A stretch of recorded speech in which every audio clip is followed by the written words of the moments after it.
What's going on? Today is, what is today?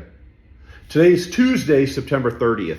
If you have not heard the new speech from Pete Hegseth,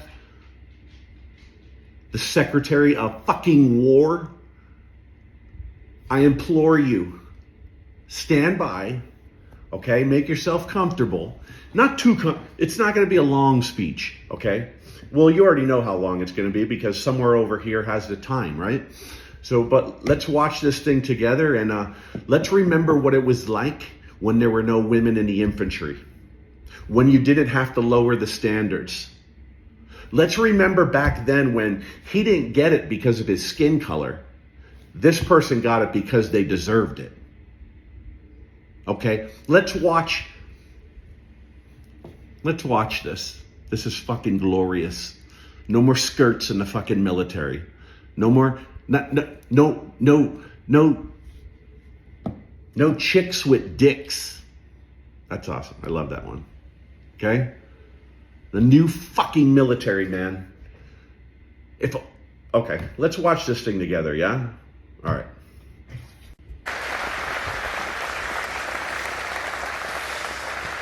All right, generals, admirals, senior leaders. Look at that fucking good chest. morning. Wow, what a group here today. I will tell you that our enemies are terrified right now that we are all in the same room, and that is a true statement. Welcome everyone to Marine Corps Base Quantico and the first ever Key Leaders All Call. To the Commandant and all of the Marines that have made this event possible, thank you. This was no small feat to put this event together in short order, and I'm glad there's pull-up bars just outside. The SEALs in the corner out there are very happy about that. I regret to inform you there will not be a PT test after this event because I know you all would crush it. Last night I had the privilege of joining the Secretary and the Joint Chiefs in honoring 50 Gold Star families at the White House as the President, the First Lady, and our nation Gold Star families are ones loved that lost their families, service and the sacrifices. family member in war. Teammates, it was a quiet or in the military, and deeply meaningful event that reminded all of us that were lucky enough to be there of the serious and unforgiving nature of the business that we are in, fighting and winning our nation's wars. Leaders, we are living in dynamic and potentially dangerous times. Global risk is on the rise. Our adversaries are no longer aligning, they are aligned. And we must align with equal resolve and unity. Even as we strive for and seek peace, we must be prepared for war. Now, more than ever, it is vital that we hear from our civilian leaders, understand where they're taking the department and the joint force. And today we have the unprecedented opportunity and honor to hear directly from the Secretary of War and our Commander-in-Chief. Together, you and I and our civilian leaders have the honor of leading the finest military in the world. And we must seize every opportunity every day to prepare our joint force for the future. I am deeply humbled to serve with each and every one of you. And now it is my distinct honor to introduce our nation's Secretary of War, the Honorable Pete Hegseth.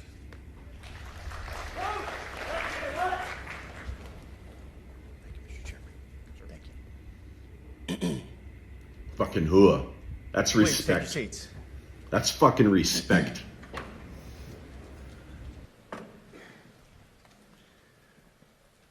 Well, Mr. Chairman, the Joint Chiefs, generals, admirals, commanders, officers, senior enlisted, NCOs, enlisted, and every member of our American military, good morning.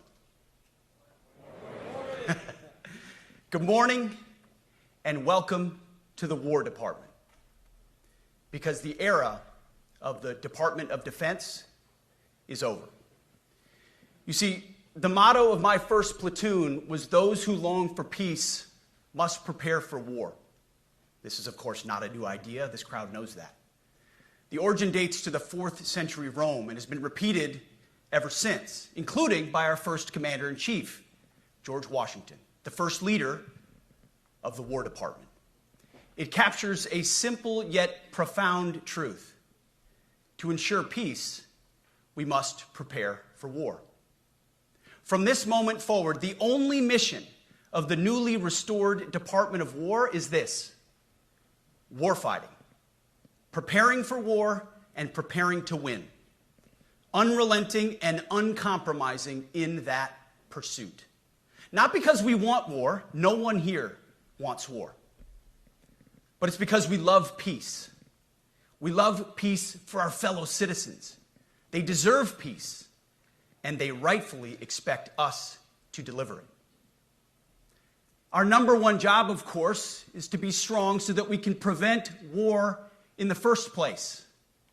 The president talks about it all the time. It's called peace through strength. And as history teaches us, the only people who actually deserve peace are those who are willing to wage war to defend it. That's why pacifism is so naive and dangerous.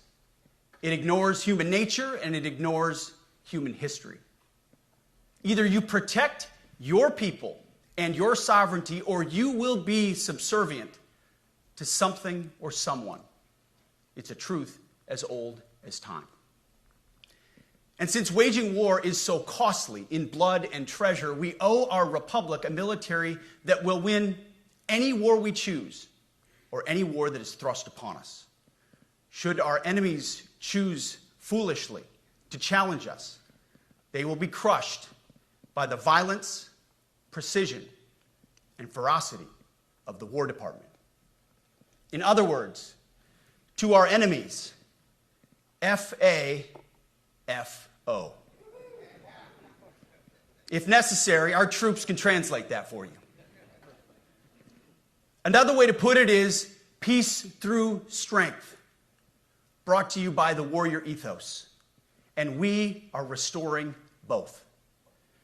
As President Trump has said, and he's right, we have the strongest, most powerful, most lethal, and most prepared military on the planet. That is true, full stop. Nobody can touch us. It's not even close. This is true largely because of the historic investments that he made in his first term, and we will continue in this term. But it's also true because of the leaders in this room and the incredible troops that you all lead. But the world, and as the chairman mentioned, our enemies get a vote.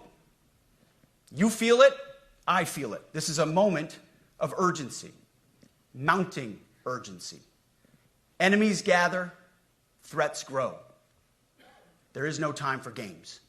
We must be prepared. If we're going to prevent and avoid war, we must prepare now. We are the strength part of peace through strength. And either we're ready to win or we are not. You see, this urgent moment, of course, requires more troops, more munitions, more drones, more Patriots, more submarines, more B-21 bombers. It requires more innovation, more AI in everything and ahead of the curve. More cyber effects, more counter-UAS, more space, more speed. America is the strongest, but we need to get stronger and quickly. The time is now, and the cause is urgent. The moment requires restoring and refocusing our defense industrial base, our shipbuilding industry, and onshoring all critical components. It requires, as President Trump has done, getting our allies and partners to step up and share the burden. America cannot do everything. The free world requires allies with real hard power, real military leadership, and real military capabilities. The War Department is tackling and prioritizing all of these things. And I'll be giving a speech next month that'll showcase the speed, innovation, and generational acquisition reforms we are undertaking urgently. Likewise, the nature of the threats we face in our hemisphere and in deterring China is another speech for another day, coming soon. This speech, today, as I drink my coffee, This speech today is about people, and it's about culture. The topic today is about the nature of ourselves. Because no plan, no program, no reform, no formation will ultimately succeed unless we have the right people and the right culture at the War Department. If I've learned one core lesson in my 8 months in this job, it's that personnel is policy. Personnel is policy. The best way to take care of troops is to give them good leaders committed to the warfighting culture of the department. Not perfect leaders, good leaders. Competent, qualified, professional, agile, aggressive, innovative, risk-taking, apolitical, faithful to their oath and to the Constitution. Eugene Sledge, in his World War II memoir, wrote, quote, "War is brutish, inglorious, and a terrible waste. Combat leaves an indelible mark on those who are forced to endure it. The only redeeming factors are my comrades' incredible bravery and their devotion to each other."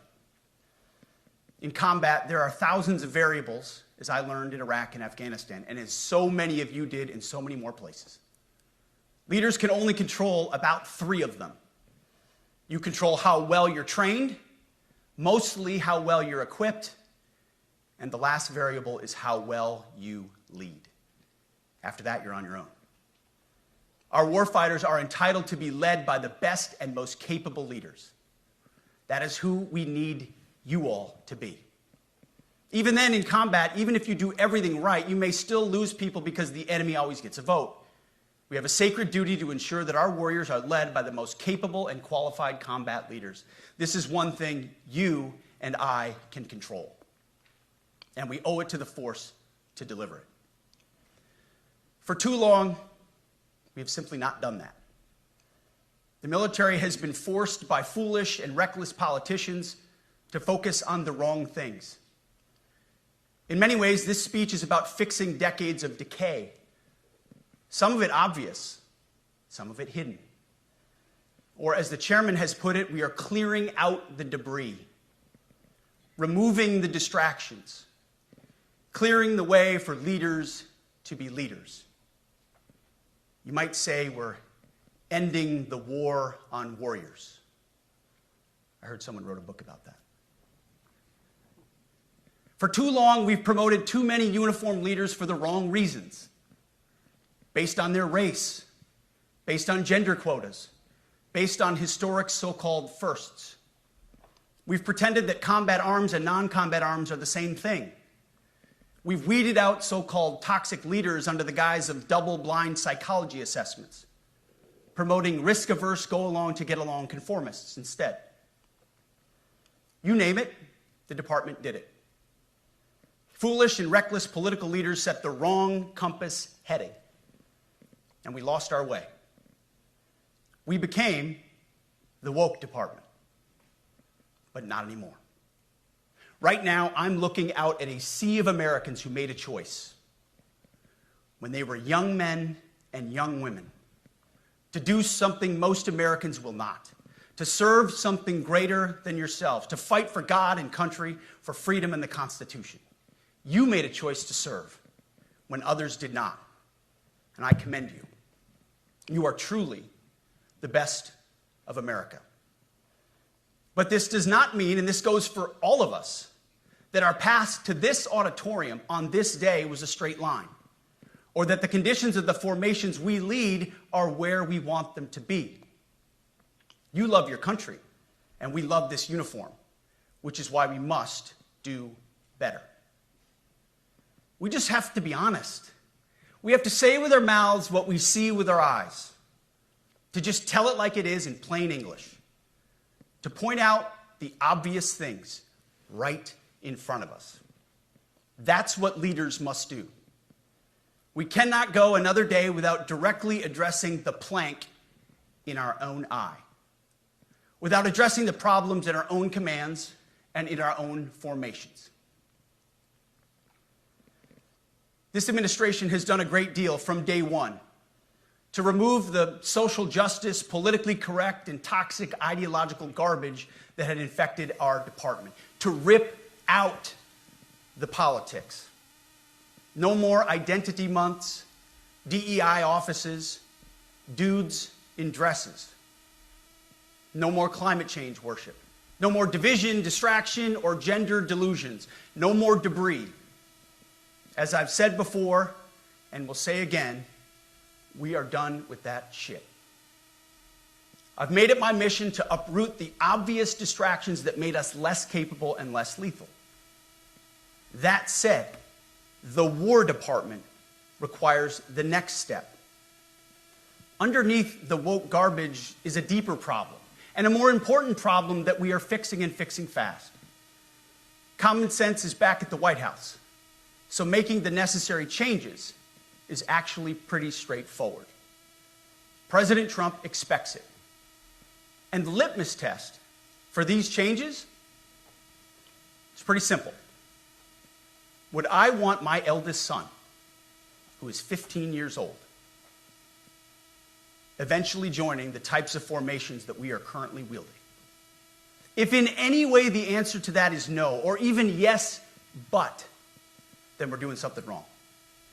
Because my son is no more important than any other American citizen who dons the cloth of our nation. He is no more important than your son. All precious souls made in the image and likeness of God. Every parent deserves to know that their son or their daughter that joins our ranks is entering exactly the kind of unit that the Secretary of War would want his son to join. Think of it as the golden rule test. Jesus said, "Do unto others that which you would have done unto yourself." It's the ultimate simplifying test of truth. The new War Department golden rule is this: do unto your unit as you would have done unto your own child's unit. Would you want him serving with fat or unfit or undertrained troops? Or alongside people who can't meet basic standards? Or in a unit where standards were lowered so certain types of troops could make it in? In a unit where leaders were promoted for reasons other than merit, performance, and warfighting? The answer is not just no, it's hell no.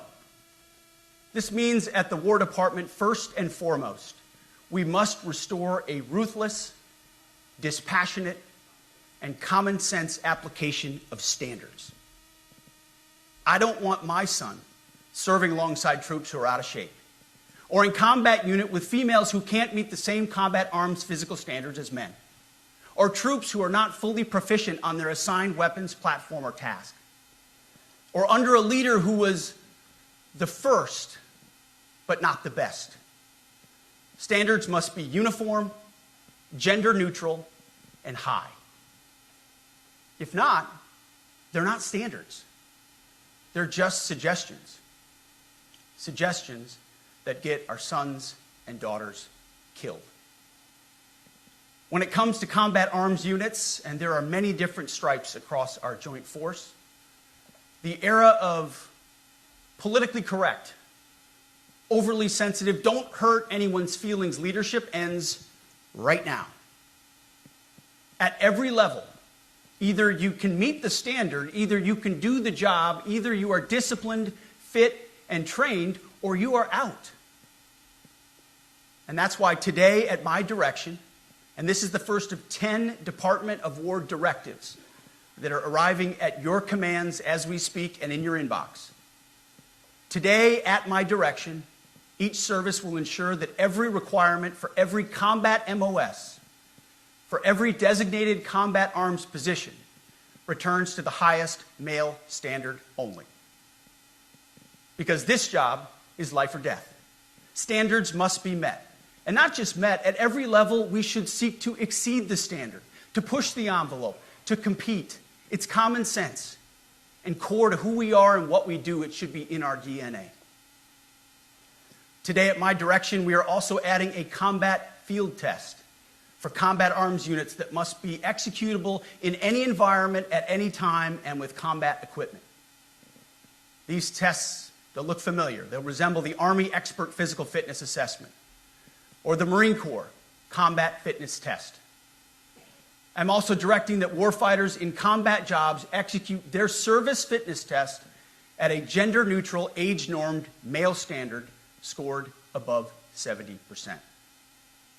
It all starts with physical fitness and appearance. If the Secretary of War can do regular, hard PT, so can every member of our joint force. Frankly, it's tiring to look out at combat formations, or really any formation, and see fat troops. Likewise, it's completely unacceptable to see fat generals and admirals in the halls of the Pentagon and leading commands around the country and the world. It's a bad look. It is bad, and it's not who we are.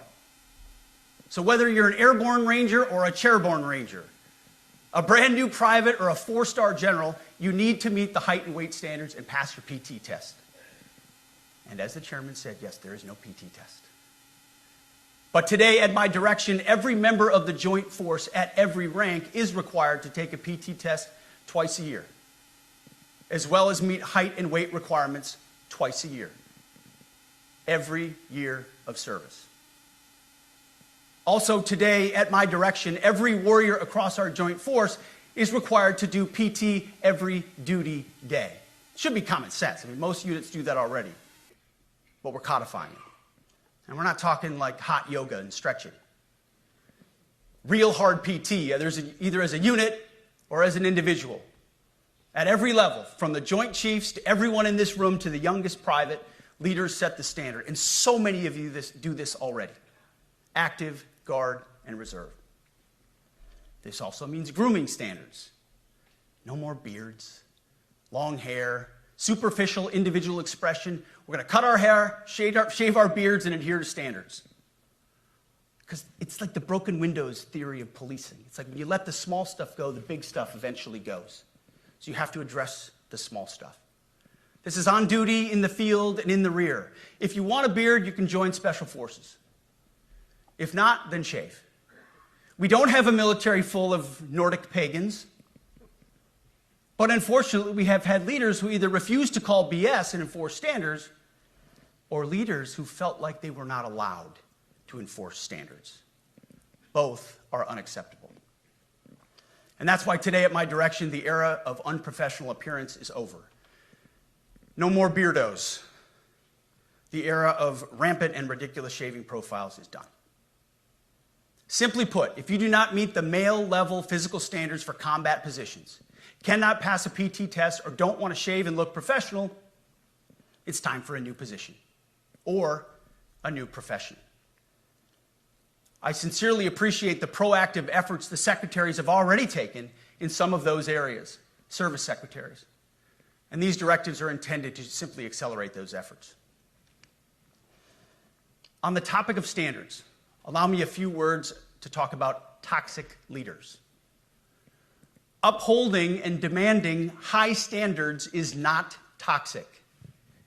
Enforcing high standards, not toxic leadership. Leading warfighters toward the goals of high, gender-neutral, and uncompromising standards in order to forge a cohesive, formidable, and lethal Department of War is not toxic.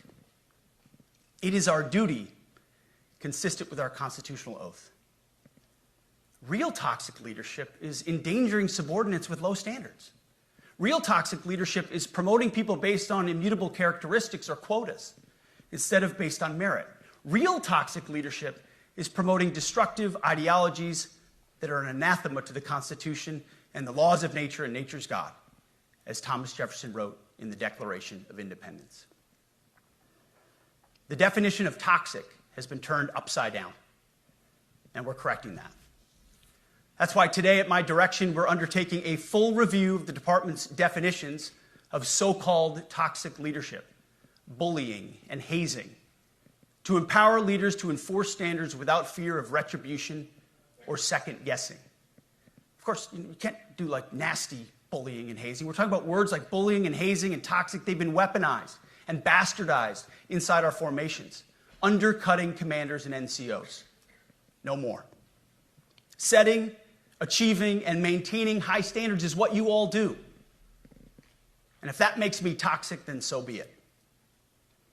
Second, today at our direction, we're ensuring that every service, every unit, every schoolhouse, and every form of professional military education conduct an immediate review of their standards.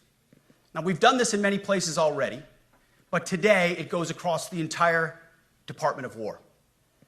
Any place where tried and true physical standards were altered, especially since 2015 when combat arms standards were changed to ensure females could qualify, must be returned to their original standard. Other standards have been manipulated to hit racial quotas as well, which is just as unacceptable. This too must end. Merit only. The president talks about it all the time, merit-based. Here are two basic frameworks I urge you to pursue in this process. Standards I call, my staff's heard all about them, the 1990 test and the E6 test. The 1990s test is simple. What were the military standards in 1990? And if they have changed, tell me why. Was it a necessary change based on the evolving landscape of combat? Or was the change due to a softening, weakening, or gender-based pursuit of other priorities? 1990s seems to be as good a place to start as any. And the E6 test. Ask yourself, does what you're doing make the leadership, accountability, and lethality efforts of an E6, or frankly an 03, does it make it easier or more complicated? Does the change empower staff sergeants, petty officers, and tech sergeants to get back to basics? The answer should be a resounding yes. The E6 test, or 03 test, clarifies a lot, and it clarifies quickly. Because war does not care if you're a man or a woman. Neither does the enemy. Nor does the weight of your rucksack, the size of an artillery round, or the body weight of a casualty on the battlefield who must be carried. This, and I want to be very clear about this, this is not about preventing women from serving. We very much value the impact of female troops. Our female officers and NCOs are the absolute best in the world. But when it comes to any job that requires physical power to perform in combat, those physical standards must be high and gender neutral. If women can make it, excellent. If not, it is what it is. If that means no women qualify for some combat jobs, so be it. That is not the intent, but it could be the result, so be it. It will also mean that weak men won't qualify because we're not playing games. This is combat. This is life or death. As we all know, this is you versus an enemy hell-bent on killing you. To be an effective, lethal fighting force, you must trust that the warrior alongside you in battle is capable, truly physically capable of doing what is necessary under fire. You know this is the only standard you would want for your kids and for your grandkids. Apply the War Department Golden Rule, the 1990 test, and the E6 test, and it's really hard to go wrong. Third, we are attacking and ending the walking on eggshells and zero defect command culture. A risk-averse culture means officers execute not to lose instead of to win. A risk-averse culture means NCOs are not empowered to enforce standards. Commanders and NCOs don't take necessary risks or make tough adjustments for fear of rocking the boat or making mistakes. A blemish-free record is what peacetime leaders covet the most, which is the worst of all incentives. We, as senior leaders, need to end the poisonous culture of risk aversion and empower our NCOs at all levels to enforce standards. Truth be told, for the most part, we don't need new standards. We just need to reestablish a culture where enforcing standards is possible. And that's why today, at my direction, I'm issuing new policies that will overhaul the IG, EO, and MEO processes. I call it the No More Walking on Eggshells policy. We are liberating commanders and NCOs. We are liberating you. We are overhauling an inspector general process, the IG, that has been weaponized, putting complainers, ideologues, and poor performers in the driver's seat. We're doing the same with the equal opportunity and military equal opportunity policies, the EO and MEO at our department. No more frivolous complaints, no more anonymous complaints, no more repeat complainants, no more smearing reputations, no more endless waiting, no more legal limbo, no more sidetracking careers, no more walking on eggshells. Of course, being a racist has been illegal in our formation since 1948. The same goes for sexual harassment. Both are wrong and illegal. Those kinds of infractions will be ruthlessly enforced. But telling someone to shave or get a haircut or to get in shape or to fix their uniform or to show up on time or to work hard, that's exactly the kind of discrimination we want. We are not civilians. You are not civilians. You are set apart for a distinct purpose. So we, as a department, need to stop acting and thinking like civilians and get back to basics and put the power back in the hands of commanders and NCOs. Commanders and NCOs who make life and death decisions. Commanders and NCOs who enforce standards and ensure readiness. Commanders and NCOs who, in this War Department, have to look in the mirror and have to pass the golden rule test. My kids, your kids, America's sons and daughters. So I urge you all here today, and those watching, take this guidance and run with it. The core of this speech is the 10 directives we're announcing today. They were written for you, for Army leadership, for Navy leadership, for Marine Corps leadership, for Air Force leadership, Space Force leadership. These directives are designed to take the monkey off your back and put you, the leadership, back in the driver's seat. Move out with urgency because we have your back. I have your back. And the Commander-in-Chief has your back. And when we give you this guidance, we know mistakes will be made. It's the nature of leadership.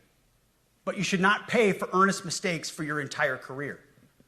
And that's why today, at my direction, we're making changes to the retention of adverse information on personnel records that will allow leaders with forgivable, earnest, or minor infractions to not be encumbered by those infractions in perpetuity. People make honest mistakes, and our mistakes should not define an entire career. Otherwise, we only try not to make mistakes, and that's not the business we're in. We need risk takers and aggressive leaders and a culture that supports you. Fourth, at the War Department, promotions across the Joint Force will be based on one thing: merit. Colorblind, gender-neutral, merit-based.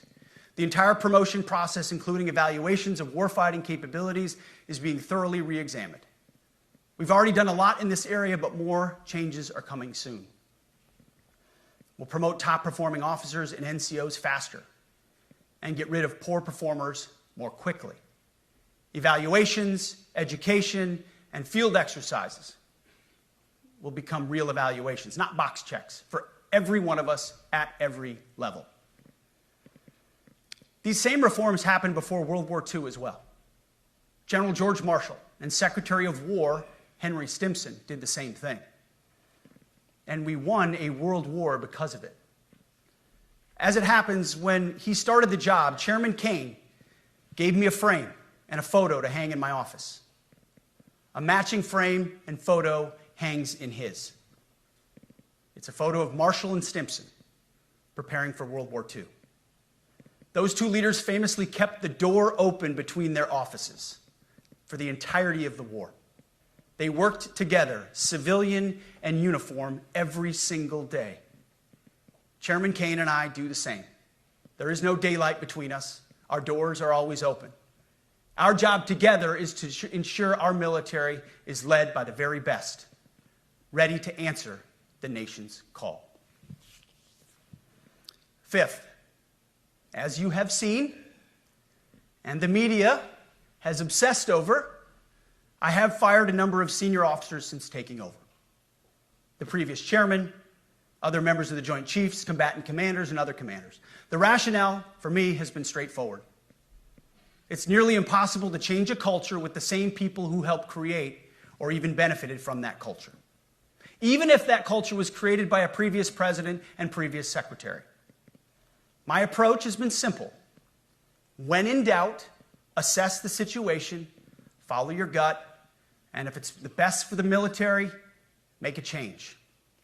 We all serve at the pleasure of the president every single day. But in many ways, it's not their fault. It's not your fault. As foolish and reckless as the woke department was, those officers were following elected political leadership. An entire generation of generals and admirals were told that they must parrot the insane fallacy that, quote, our diversity is our strength. Of course, we know our unity is our strength. They had to put out dizzying DEI and LGBTQI+ statements. They were told females and males are the same thing, or that males who think they're females is totally normal. They were told that we need a green fleet and electric tanks. They were told to kick out Americans who refused an emergency vaccine. They followed civilian policies set by foolish and reckless political leaders. Our job, my job, has been to determine which leaders simply did what they must to answer the prerogatives of civilian leadership, and which leaders are truly invested in the woke department, and therefore incapable of embracing the War Department and executing new lawful orders. That's it. It's that simple. So for the past 8 months, we've gotten a good look under the hood of our officer corps. We've done our best to thoroughly assess the human terrain. We've had to make trade-offs and some difficult decisions. It's more of an art than a science. We have been and will continue to be judicious, but also expeditious. The new compass heading is clear. Out with the Shirellis, the Mackenzies, and the Millies, and in with the Stockdales, the Schwarzkopfs, and the Pattons. More leadership changes will be made, of that I'm certain. Not because we want to, but because we must. Once again, this is life and death. The sooner we have the right people, the sooner we can advance the right policies. Personnel is policy. But I look out at this group, and I see great Americans. Leaders who have given decades to our great republic, at great sacrifice to yourselves and to your families. But if the words I'm speaking today are making your heart sink, then you should do the honorable thing and resign. We would thank you for your service. But I suspect, I know, the overwhelming majority of you feel the opposite. These words make your hearts full. You love the War Department because you love what you do, the profession of arms. You are hereby liberated to be an apolitical, hard-charging, no-nonsense, constitutional leader that you joined the military to be. We need you locked in on the M, not the D, the E, or the I, not the DEI or the DIE of dime. By that I mean the M, military, of the instruments of national power. We have entire departments across the government dedicated to diplomatic, informational, and economic lines of effort. We do the M. Nobody else does. And our GOFOs need to master it in every domain and every scenario. No more distractions, no more political ideologies, no more debris. Now, of course, we're going to disagree at times. We would not be Americans if we didn't. Being a leader in a large organization like ours means having frank conversations and differences of opinion. You will win some arguments, and you will lose some arguments. But when civilian leaders issue lawful orders, we execute. We are professionals in the profession of arms. Our entire constitutional system is predicated upon this understanding. Now, it seems like a small thing, but it's not. This includes as well the behavior of our troops online. To that end, I want to thank and recognize the services for their new proactive social media policies. Use them. Anonymous online or keyboard complaining is not worthy of a warrior. It's cowardice masquerading as conscience. Anonymous unit-level social media pages that trash commanders, demoralize troops, and undermine unit cohesion must not be tolerated. Again, O3s, E6s. Sixth, we must train and we must maintain. Any moment that we are not training on our mission or maintaining our equipment is a moment we are less prepared for preventing or winning the next war. That is why today, at my direction, we are drastically reducing the ridiculous amount of mandatory training that individuals and units must execute. We've already ended the most egregious. Now we're giving you back real time. Less PowerPoint briefings and fewer online courses, more time in the motor pool, and more time on the range. Our job is to make sure you have the money, equipment, weapons, and parts to train and maintain, and then you take it from there. You all know this because it's common sense. The tougher and the higher the standards in our units, the higher the retention rates in those units. Warriors want to be challenged. Troops want to be tested. When you don't train and you don't maintain, you demoralize. And that's when our best people decide to take their talents to the civilian world. The leaders who created the woke department have already driven out too many hard chargers. We reverse that trend right now. There is no world in which high-intensity war exists without pain, agony, and human tragedy. We are in a dangerous line of work. You are in a dangerous line of work. We may lose good people. But let no warrior cry out from the grave, "If only I had been properly trained." We will not lose warfighters because we failed to train or equip them or resource them. Shame on us if we do. Train like your warriors' lives depend on it, because they do. To that point, basic training is being restored to what it should be: scary, tough, and disciplined. We're empowering drill sergeants to instill healthy fear in new recruits, ensuring that future warfighters are forged. Yes, they can shark attack, they can toss bunks, they can swear, and yes, they can put their hands on recruits. This does not mean they can be reckless or violate the law, but they can use tried and true methods to motivate new recruits, to make them the warriors they need to be. Back to basics at basic as well. Of course, and you know this, basic training is not where mission readiness should end. The nature of the evolving threat environment demands that everyone, in every job, must be ready to join the fight if needed. A core credo of the Marine Corps is every Marine a rifleman.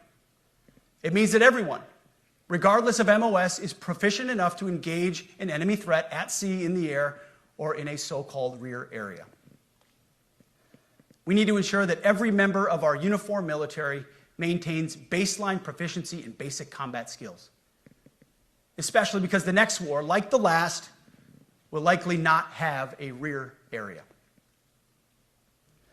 Finally, as President Trump rightly pointed out when he changed the department name, the United States has not won a major theater war since the name was changed to the Department of Defense in 1947. One conflict stands out in stark contrast: the Gulf War. Why? Well, there's a number of reasons, but it was a limited mission with overwhelming force and a clear end state. But why did we execute and win the Gulf War the way we did in 1991? There's two overwhelming reasons. One was President Ronald Reagan's military buildup gave an overwhelming advantage. And two, military and Pentagon leadership had previous formative battlefield experiences. The men who led this department during the Gulf War were mostly combat veterans of the Vietnam War. They said never again to mission creep or nebulous end states. The same holds true today. Our civilian and military leadership is chock full of veterans from Iraq and Afghanistan who say never again to nation building and nebulous end states.